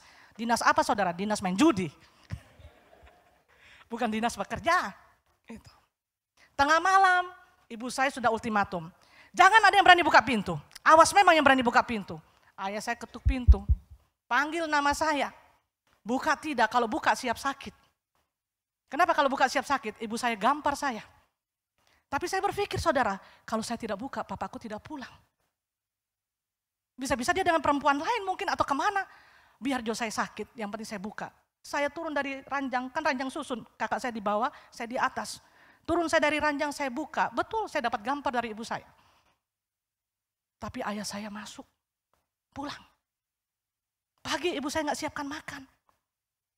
Sebelum ke sekolah saya atur makan.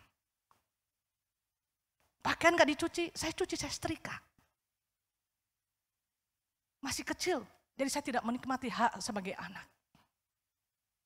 Berbahagialah pemuda, remaja, anak-anak yang ada saat ini kalau kau menikmati hak sebagai anak. Tapi saya belajar. Saat itu saya belum tahu bahasa teologi agape, agapao. Yang saya tahu itu adalah kasih Tuhan Yesus Kristus. Jadi saya mau mengaplikasikan itu. Itu sebabnya saya tidak pernah kesulitan. Apa arti memberi? Waktu saya pelayanan di Australia, di Perth, 1997. Di situ Pendeta Johan membagikan formulir kuesioner untuk isian pelayan Tuhannya tentang karunia. Saya bingung saudara, saya isi berapa kali, poinnya tetap sama. Saya hapus, saya isi lagi, poinnya tetap sama. Apa poinnya? Saya mendapat karunia memberi. Saya bilang sama Tuhan, sampai saya bawa tidur itu, Tuhan saya memberi apa? Sekarang aja saya ini gak ada apa-apa, saya hanya punya hati. Jadi hamba Tuhan gak punya apa-apa saudara, pada saat itu gak punya apa-apa, saya hanya punya hati.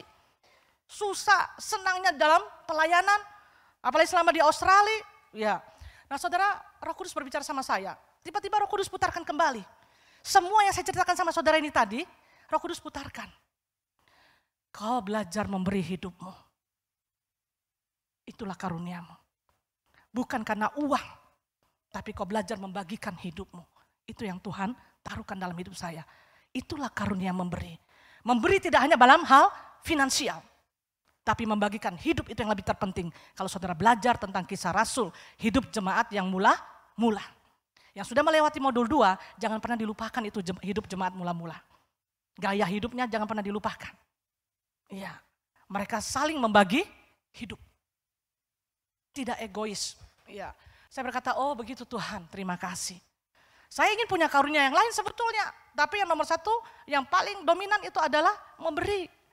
Sehingga sekarang kalau menghadapi segala sesuatu, saya udah siap. Saya harus membagikan hidup saya, hati saya, pikiran saya. Oke Tuhan, yang penting saya tetap ketemu dengan Engkau. Agape adalah kasih yang selalu memberi. Matematika kita di dalam dunia sekuler, memberi itu rugi saudara, karena itu pengeluaran. Tapi kalau matematika firman, ada suatu damai sejahtera, sukacita yang luar biasa. Finansial saya tidak melimpah, tabungan saya tidak melimpah. Tapi kalau saya mau saksikan kepada saudara, susah diungkapkan ini, sukacita dan damai sejahteranya di hati. Belajar apa yang baik di sekitarmu, ambil. Karena saya belajar dari kecil. Ya, apa yang baik dari orang tua saya ambil. Yang tidak baik saya buang. Di dalam dunia pelayanan juga begitu saudara. Apa yang baik, yang positif saya ambil. Yang tidak baik saya tinggalkan. Saya nggak mau rugi. Itu. Berikutnya. Waktu saya remaja, saya mendengar suatu kesaksian. Seorang ibu yang menggumuli suaminya. Penjudi, main perempuan, bukan cuma main perempuan, punya simpanan juga saudara. Iya. Dan keluh kesah daripada ibu ini saudara, dia selalu doakan suaminya. Kalau sampai subuh belum pulang, dia berdoa. Beberapa kali peristiwa yang terjadi adalah kalau sementara dia berdoa, suaminya pulang, dia bisa dorong. Padahal suaminya udah tahu loh, ini istrinya lagi berdoa. Dengan kasarnya itu didorong itu istrinya. Pernah juga ditendang. Berdoa apa? Gitu. Suatu saat dia baca Alkitab, didorong, ditempel sehingga Alkitab itu tak lempar. Robek Alkitabnya. Tapi saudara tahu, ibu ini tidak pernah berhenti untuk terus mendoakan, mengasihi suaminya. Dia percaya Tuhan yang sanggup mengubahkan hatinya. Singkat cerita saudara, kairos itu berlaku bagi suaminya. Sampai pada akhirnya, mereka suami istri menjadi pelayan Tuhan di suatu gereja lokal. Suaminya bersaksi, dia boleh mengalami perjumpaan dengan Yesus karena kasih istrinya. Suaminya juga bersaksi, bagaimana perlakuannya kepada istrinya sebelum dia bertobat. Saudara, ibu ini atau istri ini bukan hanya eros. Karena pernikahan selalu ada dua kasih di dalamnya, seharusnya. Pertama diawali dengan eros, itu pasti. Iya. Kedua, itu diperlukan agape. Ibu ini sudah melakukan agape, agapau terhadap suaminya. Saya lupa ya berapa belas tahun, belasan tahun saudara, baru ada pertobatan suaminya. Tapi tepatnya saya lupa, berapa belas tahun. Bukan hanya para istri atau seorang istri. Saudara kira laki-laki gak ada pergumulan? Saya punya teman.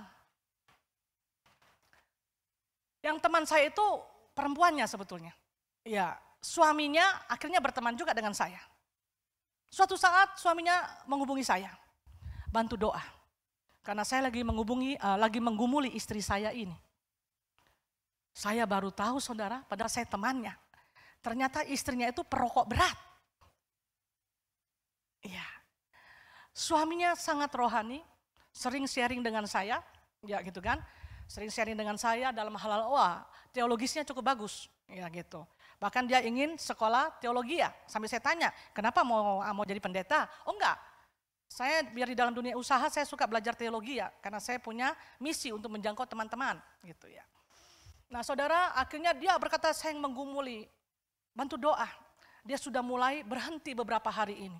Bayangkan, ini yang seringkali terjadi adalah pergumulan doa seorang istri ya. Tapi ini suami saudara. Menggumuli bagaimana istrinya supaya lepas rokok. Istrinya dominan gitu ya. Sampai akhirnya istrinya betul-betul mengalami perjumpaan dengan Yesus. Dan menjadi target pada saat itu ya. Target untuk bisa lahir baru, puji Tuhan. Nah, saudara yang dikasih oleh Tuhan, ini agapau, ini agape. Kalau cuma eros, maka perceraian yang terjadi. Suami model apa ini? Istri model apa ini? Sudah di luar banyak yang lain. Banyak yang lebih baik daripada ngana. Karena hanya eros dalam pernikahan. Kalau persahabatan, karena hanya filea. Engkau gak menguntungkan, saya bergaul dengan kau tidak menguntungkan. Lebih baik saya bergaul dengan ini saja. Saya lebih banyak untung bergaul dengan dia. Karena fileo itu tadi. Iya, karena saya mengasihi dia karena titik. Saya mengasihi dia supaya titik. Saya mengasihi dia asal titik. Tapi kalau agape, saya mengasihi dia, saya mencintai dia walaupun. Wah, itu enggak mudah, saudara. Penyalipan daging itu, ya. Tapi kalau Yesus memandatkan kepada kita, Yesus tahu kita mampu karena dia pernah lahir menjadi manusia, dia tahu kelemahan kita, dia tahu ukuran batas kita. Kalau kita berkata nggak bisa hanya karena kita tidak mau saja. Ya. Semua yang difirmankannya Tuhan tahu kita mampu melakukannya. Hanya suatu pilihan, kita mau nggak belajar. Iya. Mengosongkan diri, mengasihi dengan kata walaupun. Kasih filia, kasih persaudaraan, kasih persahabatan. Ya, tadi saya sudah jelaskan ya, storge itu adalah kasih keluarga. Terus berikutnya, eros, itu hubungan suami istri saudara. Karena ada menyangkut dengan kasih seksual. Ya, ingat hanya lawan jenis. Firman Tuhan tidak pernah membenarkan sejenis, ya lawan jenis. Makanya kenapa diciptakan Adam dan Hawa. Gitu. Firman Tuhan berkata dalam Kolose 3:14, mari kita baca sama-sama. Dan di atas semuanya itu, kenakanlah kasih sebagai pengikat yang mempersatukan dan menyempurnakan. Ulang-ulang saya sering bawa ayat ini kepada saudara. Karena saya suka dengan ayat ini dan saya belajar menghidupi ayat ini. Seringkali orang hanya suka dengan mempersatukannya, tapi perhatikan ada kata yang terakhir. Dan menyempurnakan. Berarti itu adalah proses dalam keseharian. Kenakanlah, ya kenakanlah, pakai, kenakanlah, selalu ada bersama dengan kita. Always, ya selalu. Dari pagi bangun tidur, malam mau tidur, sampai seterusnya, sampai akhir hidup kita, kenakanlah. Jangan pernah tanggalkan, kenakan. Jangan pernah dilepas, jangan pernah ditanggalkan. Kenakanlah kasih. Saudara lihat bahasa Indonesianya adalah kasih. Kalau saudara baca bahasa aslinya, itu adalah agape. Kenakanlah agape. Tidak ada mandat kenakanlah filia. Tidak ada. Tidak ada mandat kenakanlah storge. Walaupun memang ada kasih filia, ada kasih storge. Tetapi penekanan Rasul Paulus kepada jemaat di Kolose dalam pasal 3 ayat 14 ini adalah kenakanlah agape. Bukan storge, bukan filio, bukan filia, tapi agape. Unconditional love. Di mana kasih tidak berdasarkan sikon. Mencintai bukan karena sikon. Tapi adalah tanpa syarat. Kasih yang memberi. Kasih yang rela berkorban. Tidak pernah mengatakan saya dirugikan. Selalu dengan sukacita melakukan. Itulah yang Yesus lakukan kepada saya dan saudara. Tanpa agape, maka relationship apapun akan menjadi simbiosis mutualisme. Betul? Tanpa agape, relationship hubungan apapun akan menjadi simbiosis mutualisme. Apa itu simbiosis mutualisme? Hubungan yang saling menguntungkan. Kalau tidak menguntungkan kita tidak mau. Makanya ada lagu toh, abang uang abang sayang. Tidak ada uang abang melayang. Lebih tajam lagi ada yang berkata ditendang katanya. Iya. Kasih agape, kalau nggak ada agape berarti relationship itu, hubungan itu entah persahabatan, entah keluarga, family yang ada hubungan darah daging gitu ya, entah itu pernikahan, yang ada adalah simbiosis mutualisme. Di saat saudara tidak berkenan, saudara tidak ada rasa apa-apa. Kau ini, iya. Tidak ada baiknya saya dengan dia. Iya. Kasih tanpa ketulusan, tanpa agape, relationship itu kasih yang di dalam relationship itu, kasih di dalam hubungan itu adalah kasih tanpa ketulusan. Tanpa agape, kasih yang di dalam relationship itu adalah kasih yang sesuai sikon. Tanpa agape, kasih yang di dalam relationship atau hubungan itu adalah kasih tuntutan. Saling selalu menuntut, tidak mau memberi. Itu kalau tidak ada agape di dalam suatu relationship. Entah itu relationship philia atau phileo, entah itu relationship storge, entah itu relationship eros. Saudara, kalau tanpa agape, itu yang terjadi. Tidak ada ketulusan, kasih yang sesuai sikon. Kalau sikon menyenangkan, sikon baik, oke, saya bisa mengasihimu total. Tapi kalau sikon tidak menyenangkan, saya juga manusia, saya bukan robot. Gitu. Itu sebabnya di sini saya kasih gambar plus. Philia, storge, agape, eros, itu kasih yang ada dalam Alkitab, saudara. Agape itu adalah kasih Kristus kepada kita yang Tuhan mau kita lakukan. Tapi philia, storge, eros ini adalah kasih kepada sesama dan Tuhan mau plus. Tambahkan agape. Sertai dengan agape. Kalau agape ini dibuang, yang terjadi dalam relationship adalah simbiosis mutualisme. Di saat persahabatan tidak menguntungkan, saudara kasih tinggal itu sahabat. Di saat suami istri tidak menguntungkan, kasih tinggal itu. Makanya tidak heran dengan para tokoh-tokoh yang terkenal, terdengar kawin cerai. Karena simbiosis mutualisme. Menang pilih, saya tidak untung dengan kau, masih banyak yang lebih bagus di luar sana. Itu simbiosis mutualisme. Hanya eros. Makanya kenapa di sini saya katakan plus. Karena Tuhan mau lewat philia, storge, eros. Melalui pernikahan kita itu eros. Eros pernikahan ini saudara ya. Plus sertai dengan philia, agape. Kasih yang selalu memberi, yang di dalamnya ada nilai pengorbanan, unconditional love. Tanpa syarat. Dan tidak pernah merasa rugi. Ada seorang istri konseling dengan saya, rugi saya kawin dengan dia. Saya berkata, ibu cabut ibu punya kata-kata. Karena ini ibu hanya emosi dan iblis tangkap dan iblis lemparkan terus dalam pernikahan ibu. Dan pernikahan ibu akan dikoyak-koyak terus dengan iblis. Karena di dalam pernikahan bukan hubungan bisnis. Kalau hubungan bisnis murni simbiosis mutualisme. Yaitu hubungan yang saling menguntungkan. Tapi pernikahan bukan bisnis. Jadi kalau ibu berkata rugi saya menikah dengan dia, ibu tidak tulus mengasihi pasangan ibu. Makanya proses juga banyak. Kalau toh ibu mengalami seperti itu, tidak pernah berpikir rugi. Tapi yang menjadi pemikiran ibu adalah bagaimana saya belajar. Seperti yang Kristus ajarkan, saya menerima dia apa adanya, saya mengasihi dia tanpa syarat, dan saya percaya Tuhan akan mampukan saya. Nangis ibu itu saudara. Gitu. Di dalam pernikahan tidak ada perkataan untung rugi. Dan tidak ada perkataan menyesal. Gitu ya. Karena konsekuensi. Ya, makanya orang tua berkata, kalau berkenalan buka mata lebar-lebar ya generasi muda. Ya. Tapi kalau sudah menikah, tutup mata baik-baik. Dan aplikasikan itu firman. Iya.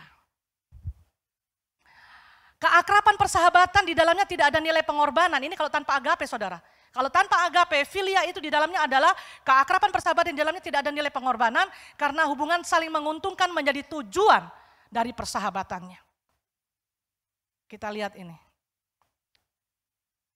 Suara? Here's a cloak worn by a king. Tell us what's gonna happen. Are you going to save us, Your Majesty? Are you going to save us? This man too was with Jesus. Woman, I don't even know him. I saw them together. Petrus tidak berani mengakui bahwa dia mengenal Yesus. Dia orang yang bersama dengan Yesus dalam keseharian.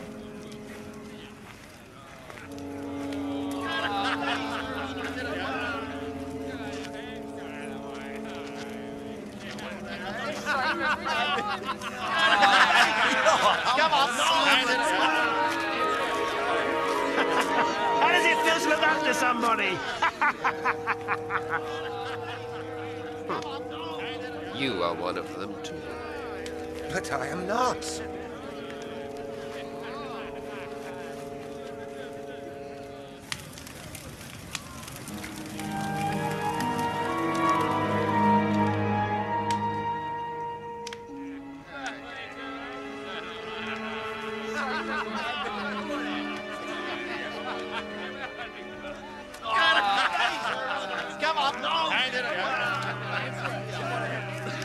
There is no doubt that this man was with Jesus, because he is also a Galilean. Go away. I don't know what you're talking about.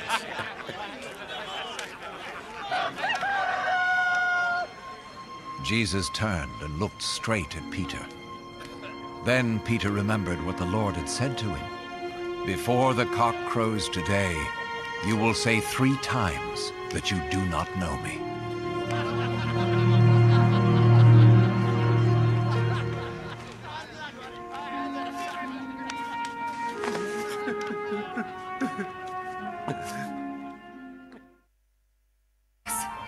Angels shining like the sun, and said to us, "Why do you look for the living among the dead?"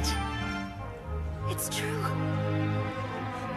Perempuan ini berbicara tentang kubur kosong. Tidak menjumpai Go and see for Yesus. yourself. The tomb was empty. Our Lord was gone. Peter, you must believe Ya, us. Petrus berlari mendahului.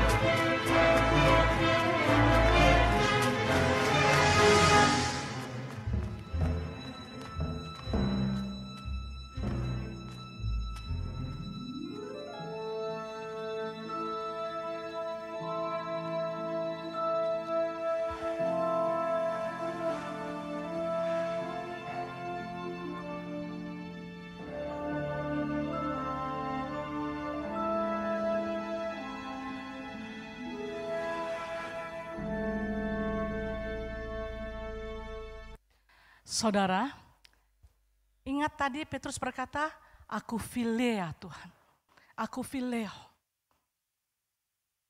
Dan kalau kita melihat perjalanan hidup Petrus pada saat Yesus menjelang mau disalibkan, dia berkata, aku tidak kenal dia, aku tidak kenal dia. Akhirnya ayam berkokok, sebelumnya dia kan sesumbar.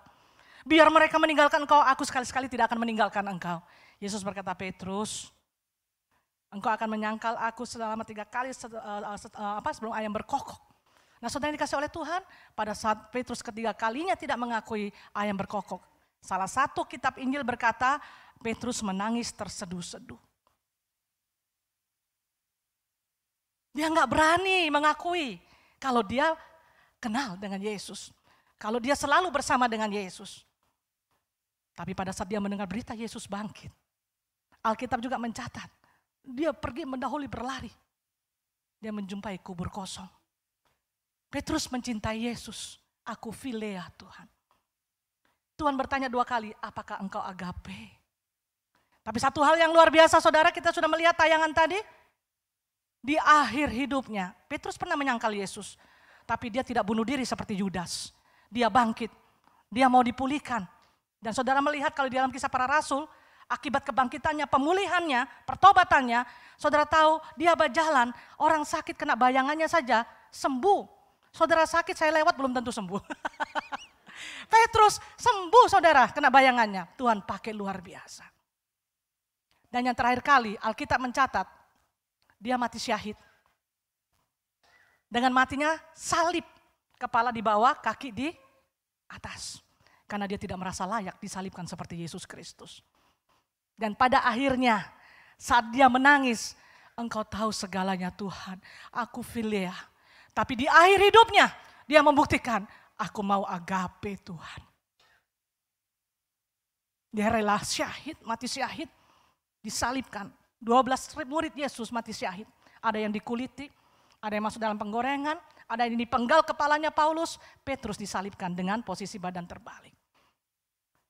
Pada akhirnya dia membuktikan, aku agapau Tuhan. Mari kita berdiri. Saya undang semua tim pelayan altar, kita naikkan pujian tadi refnya saja. Mari Bapak Ibu yang dikasih oleh Tuhan. Kita bersyukur, kasih filia, kasih kasih storge, kasih eros yang Tuhan berikan kepada kita. Dan kita terus mau belajar untuk menyertai, untuk terus menambahkan dan mengaplikasikan dalam hidup kita. Di dalam semua kasih itu, relationship itu, kasih agape akan terus menjadi target tujuan kita dalam hidup kita. Bapa, ajarku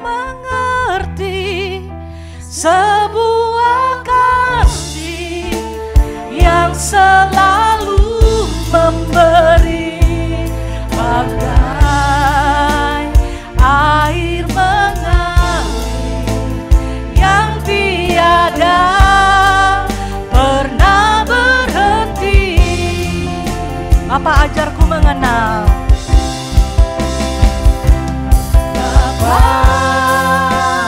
ajarku mengerti sebuah kasih yang selalu memberi, bagai air mengalir yang tiada pernah berhenti. Sekali lagi katakan, Bapa ajarku mengerti. Bapa ajarku mengerti sebuah kasih yang selalu memberi, bagai air mengalir yang tiada pernah berhenti. Bapak Ibu Saudara yang dikasih oleh Tuhan, sebelum saya berdoa, saat ini di mana saudara berdiri, kasih yang Tuhan izinkan ada dalam hidup saudara, kasih storge dalam suatu keluarga, hubungan orang tua anak, mertua dengan anak mantu, suami istri, disertai dengan kasih eros, persahabatan, filial. Mari kita renungkan, selama ini kasih itu disertai dengan agape atau belum? Tidak ada satupun kita yang sempurna. Tapi kita mau belajar apa yang Tuhan rindukan, apa yang Tuhan firmankan. Dia sudah memberikan keteladanan kepada kita, apa itu unconditional love. Kasih tanpa syarat, menerima orang lain apa adanya, dan kita terus mau mengasihi. Walaupun bukan karena asal, bukan supaya. Bukan simbiosis mutualisme, tapi kita mau membangun suatu relationship apapun, disertai dengan kasih agape. Sehingga kita bisa merasakan indahnya suatu kebersamaan. Yang di dalamnya ada kesehatian, kesatuan. Karena agape itulah yang menjadi pengikat yang mempersatukan dan menyempurnakan. Meteraikan firman-Mu dalam hidup kami saat ini Tuhan. Allah Roh Kudus, Engkau mampukan kami untuk menjadi pelaku-pelaku firman-Mu. Sehingga kami bukan hanya paham, tapi kami mau menghidupi firman-Mu dalam hidup kami Tuhan. Dan Kau akan terus memampukan kami Tuhan. Sehingga kami boleh menjadi pemenang-pemenang yang terus berkemenangan bersama dengan Engkau. Membuat hatimu terus bersuka cita. Karena kehendak-Mu lah yang kami lakukan dalam keseharian kami. Terima kasih Tuhan. Di dalam nama Tuhan Yesus Kristus, roh jahat dalam bentuk apapun yang berusaha mempengaruhi hati dan pikiran kami, mengeraskan hati dan pemikiran kami, lewat ego kami, gengsi kami, kekerasan hati kami, semuanya dihancurkan di dalam nama Tuhan Yesus Kristus. Dan kami memberikan hidup kami, merendahkan hati kami untuk mau Engkau bentuk, terus menjadi emas yang murni Tuhan, hidup yang berkenan, menyenangkan hati-Mu, dan kami boleh mengalami selama kami hidup dalam dunia limpah, damai, sejahtera, dan sukacita. Terima kasih Bapa. Pagi hari ini kami boleh beribadah bersama-sama, berfellowship bersama-sama dengan saudara seiman kami. Itu adalah sesuatu yang luar biasa. Biarlah hatimu boleh disukakan Tuhan melalui pujian dan pengagungan kami, penyembahan kami kepadamu. Dan kami mengucap syukur buat apa yang Kau nyatakan dalam hidup kami melalui firman-Mu. Kami akan kembali ke tempat kami masing-masing, sertai perjalanan kami tiba dengan selamat ya Korintus 1 apapun juga. Apapun bentuk panah api serangan balik dari si jahat atas kehidupan kami, komitmen iman kami, kuasanya kami akan patahkan, hancurkan di dalam nama Tuhan Yesus Kristus. Masukkan kami dalam terang api kemuliaan-Mu, tutup bungkusan dan kuasa darah-Mu Yesus. Sehingga kami boleh senantiasa hidup berkemenangan bersama dengan Engkau. Memberkati Bapak Gembala yang sedang bertugas saat ini juga Tuhan. Dimanapun hamba-Mu berada, Engkau berkati dengan berkat kesehatan, hikmat pengurapan yang terus Engkau limpahkan dalam kehidupan hamba-Mu. Dalam tugasnya, dalam skala nasional Engkau berikan kemampuan senantiasa. Visi-visi-Mu boleh menjadi berkat bagi seluruh para pemimpin GPPS se-Indonesia. Terpujilah nama-Mu Tuhan, Kau Allah yang baik. Di dalam nama Tuhan Yesus Kristus kami berdoa mengucap syukur.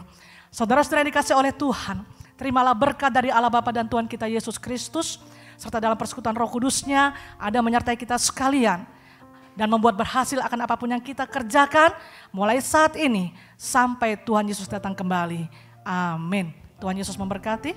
Puji Tuhan, ibadah kita hari ini telah selesai. Kami mengucapkan selamat hari Minggu, selamat melanjutkan aktivitas saudara.